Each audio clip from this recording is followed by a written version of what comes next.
दोस्तों सुजलॉन एनर्जी की बात करें तो आज स्टॉक ने कमाल कर दिया है। 11% की जबरदस्त तेजी। और ये आप देख ही सकते हो कि स्टॉक फिर से 2 डिजिट के करीब पहुंच चुका है। यानी कल हमें 2 डिजिट में स्टॉक देखने को मिल सकता है अगर बाजार ने साथ दिया तो। अगर बाजार में गिरावट होगी तो स्टॉक सारे नीचे आते ही है। लेकिन यहां पे हम देख सकते हो कि सुजलॉन एनर्जी जो स्टॉक धीरे धीरे करके नीचे आ रहा था फिर से 2 डिजिट के करीब आ गया।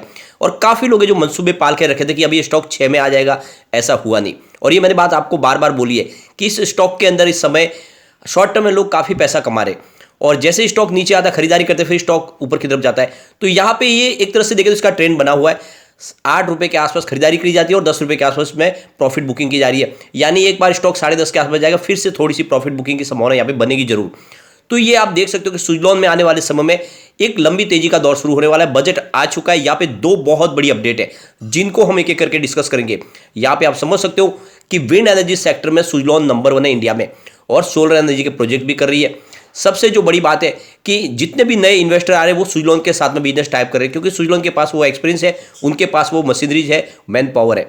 ऐसे में सुजलॉन आने वाले समय डेफिनेटली एक बड़ा मल्टीबैगर बन सकता है। तो ये बात मैं आपको लगातार बोल रहा हूँ। काफी लोगों को ये बात समझ में नहीं आ रही है, उनको लग रहा है ये कंपनी आगे जाके डूब जाएगी। ऐसी कोई संभावना नहीं है। कंपनी लगातार अपने डेट को कम करी है, और जो कंपनी अगर लगातार अपने डेट को कम करी है उसके डूबने की संभावना काफी कम हो जाती है। तो ऐसे में इस समय क्या हमें इन्वेस्टमेंट करना चाहिए, और करना चाहिए तो कितना करना चाहिए, सारी बातों को समझेंगे इस वीडियो के माध्यम से। लेकिन फ्रेंड उससे पहले अगर आप पहली बार हमारे चैनल पे आए तो चैनल को सब्सक्राइब कर दीजिए, एक बेल आइकॉन दबा दीजिए ताकि जब भी नया वीडियो बने पहला नोटिफिकेशन आपको मिले। वीडियो पसंद आए तो लाइक शेयर जरूर कीजिए। चलो फ्रेंड्स वीडियो स्टार्ट करते हैं। मैं हूं आपका दोस्त एसबी दवे और हमारे अपने चैनल ऑनलाइन कमाई में आपका बहुत बहुत स्वागत है।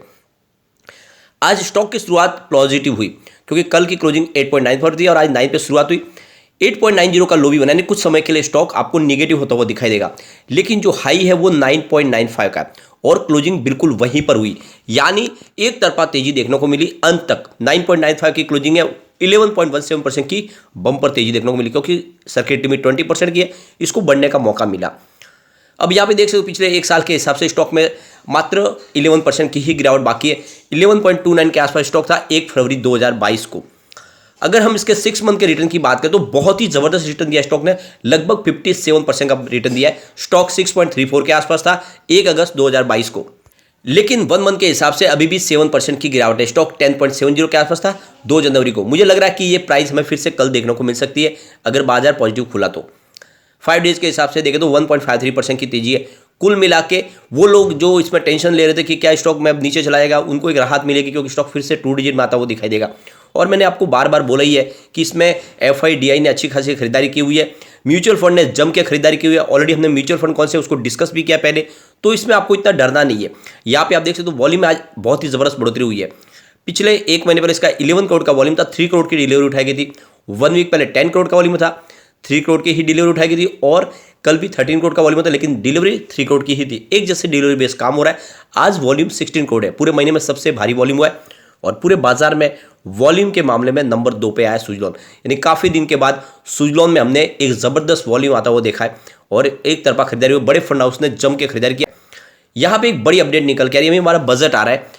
बजट में इस बार ग्रीन एनर्जी को फोकस किया जाएगा। ग्रीन एनर्जी के ऊपर सरकार का पूरा फोकस होगा, क्योंकि सरकार ग्रीन हाइड्रोजन मिशन लॉन्च कर चुकी है, और इस मिशन को पूरा करने के लिए विंड एनर्जी और सोलर एनर्जी के लिए बहुत सारी अनाउंसमेंट हो सकती है।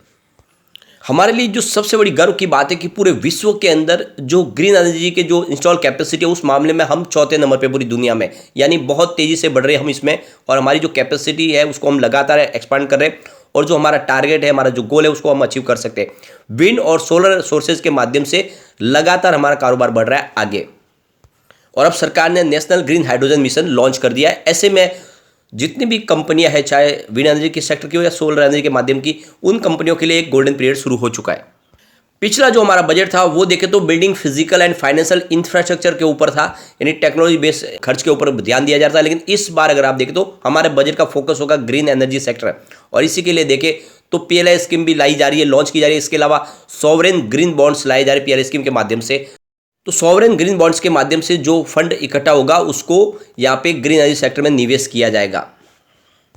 सबसे बड़ी बात है कि गवर्नमेंट को बहुत सारी हेल्प मिल रही है, वर्ल्ड की बहुत सारी कंट्रीज की तरफ से, और यहाँ पे देख सकते हो चाहे ईयू हो या फिर दूसरी और संस्थाएं, वो भी इस समय ग्रीन एनर्जी सेक्टर के लिए निवेश करने को तैयार है, इसमें इन्वेस्टमेंट करेंगे ताकि जो जल्द से जल्द वातावरण में जो पोल्यूशन है उसको कम किया जा सके।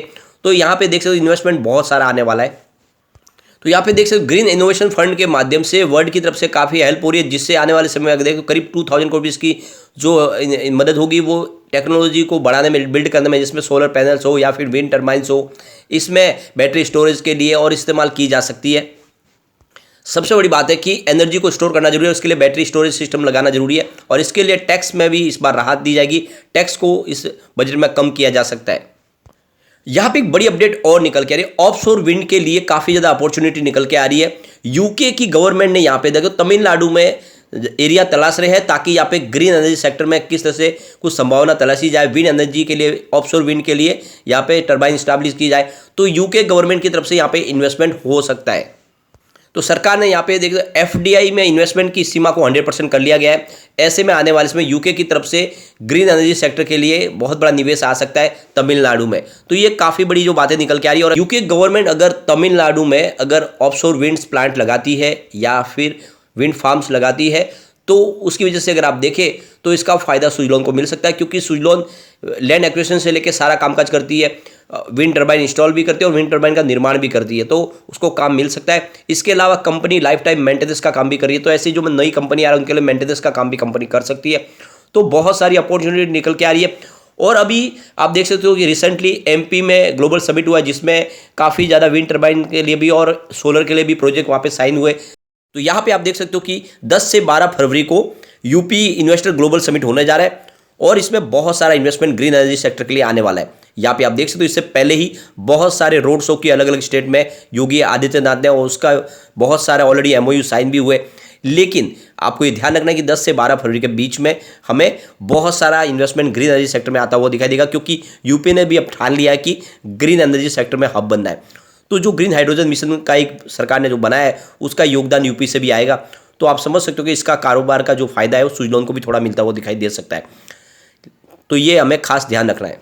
तो ये समय है जहाँ पे सुजलॉन का एक्सपीरियंस काफ़ी लोगों के काम आने वाला है। बहुत पुरानी कंपनी है, ऐसे में आने वाले समय में नई जो कंपनी आएगी वो सुजलॉन के साथ में बिजनेस टाइप कर सकते हैं।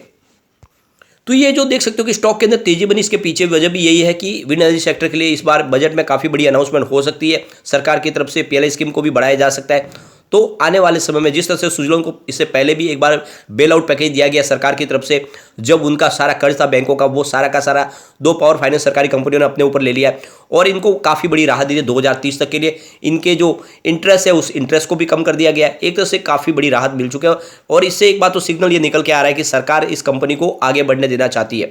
तो डरने वाली कोई बात ही नहीं है, निवेश करना चाहिए और ये सबूत है आज के बड़े फंड हाउस की खरीदारी में। आप देख सकते हो कि बाजार खुलते ही सुबह 10:33 पर 9.35 की प्राइस से 20,44,000 शेयरों की एक बिकवाली हुई, लेकिन उसके बाद 10:43 पर 9.45 की प्राइस से 10,59,000 शेयरों की खरीदारी हुई। तो उसके बाद 12:42 पर 9.55 की प्राइस से 24,16,000 शेयरों की बिकवाली हुई। उसके बाद 12:50 पर 9.45 की प्राइस से 30,46,000 शेयरों की एक और बिकवाली हुई। लेकिन उसके बाद 1:11 पर 9.45 की प्राइस से 30,68,000 शेयरों की एक बड़ी खरीदारी हुई। उसके बाद 3:02 पर 9.55 की प्राइस से 12,79,000 शेयरों की एक और बड़ी खरीदारी हुई। उसके बाद 3:06 पर 9.65 की प्राइस से 15,94,000 शेयरों की एक और बड़ी खरीदारी हुई। तो आज बड़े फंड हाउस ने जम के खरीदारी भी की और कुछ फंड हाउस ने आज प्रॉफिट बुकिंग भी किया, क्योंकि स्टॉक 10 के आसपास पहुंच गया। लेकिन मुझे लग रहा है कि इसमें थोड़ी तेजी और आएगी, उसके बाद में फिर से प्रॉफिट बुकिंग की संभावना बनेगी। तो इसलिए मैं आपको बार बार कह रहा हूँ कि सुजलॉन एनर्जी में आपको एक लॉन्ग टर्म का नजरिया रख लेना चाहिए। कम से कम 2 से 3 साल दीजिए इस स्टॉक को, यह आपको डेफिनेटली बहुत अच्छा रिटर्न दे सकता है।